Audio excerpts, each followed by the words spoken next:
ગુજરાતમાં રચાયો ઇતિહાસ. સાણંદમાં પ્રધાનમંત્રી નરેન્દ્ર મોદીએ દેશની પહેલી ચીપ કરી લોન્ચ. પ્રધાનમંત્રીએ ઇન્ડિયા ઇઝ રેડી અને ઇન્ડિયા ડિલિવર્સનો મજબૂત સંદેશ આપતા કહ્યું, આ દશક ભારતના ટેક ભવિષ્યનો બનશે ટર્નિંગ પોઈન્ટ.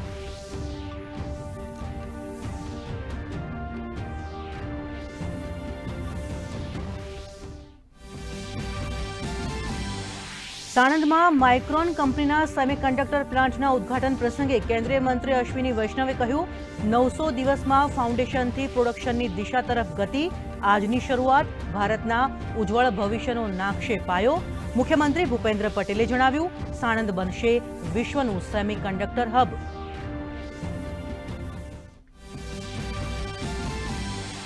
પ્રધાનમંત્રી નરેન્દ્ર મોદીએ રાજસ્થાનના અજમેરથી રાષ્ટ્રવ્યાપી HPV રસીકરણ અભિયાનનો કરાવ્યો પ્રારંભ. પ્રતિવર્ષ 1.5 કરોડ દીકરીઓને વિનામૂલ્યે કરાશે રસીકરણ. મુખ્યમંત્રી ભૂપેન્દ્ર પટેલે અમદાવાદની GMERS મેડિકલ કોલેજ ખાતેથી રાજ્યવ્યાપી રસીકરણ અભિયાનનો કરાવ્યો પ્રારંભ.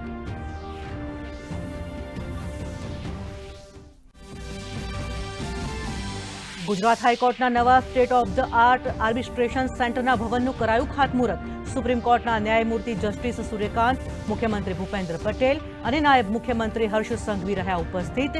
સંસ્થાકીય આર્બિટ્રેશનના પડકારો ઉપર કોન્ફરન્સનો કરાયો પ્રારંભ.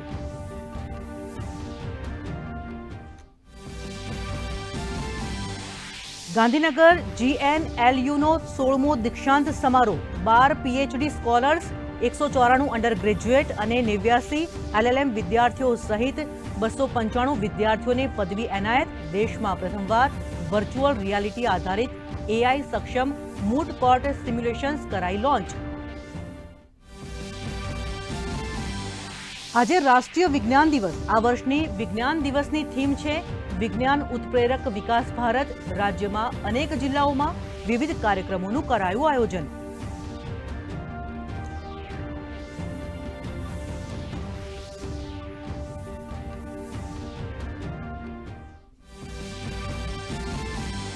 આંધ્રપ્રદેશમાં કાકીનાડા ફટાકડાની ફેક્ટરીમાં મોટો વિસ્ફોટ. 20ના મૃત્યુ, 6ની સ્થિતિ ગંભીર. પ્રધાનમંત્રી નરેન્દ્ર મોદીએ સોશિયલ મીડિયા પ્લેટફોર્મ એક્સ ઉપર વ્યક્ત કર્યું દુઃખ. મૃતકના પરિજનોને 2-2 લાખ તો ઘાયલોને 50-50 હજાર રૂપિયા પ્રધાનમંત્રી રાહત કોષમાંથી સહાયની જાહેરાત. ઈરાન ઉપર અમેરિકા અને ઇઝરાયેલના હુમલા. ઈરાને પણ મિસાઇલ અને ડ્રોન હુમલાથી કર્યો પલટવાર. અમેરિકી રાષ્ટ્રપતિનું ઈરાનને અલ્ટિમેશન. ઇઝરાયેલી પીએમએ કહ્યું, ખામેનાઈના શાસનનો અંત લાવવો એ અમારું લક્ષ્ય.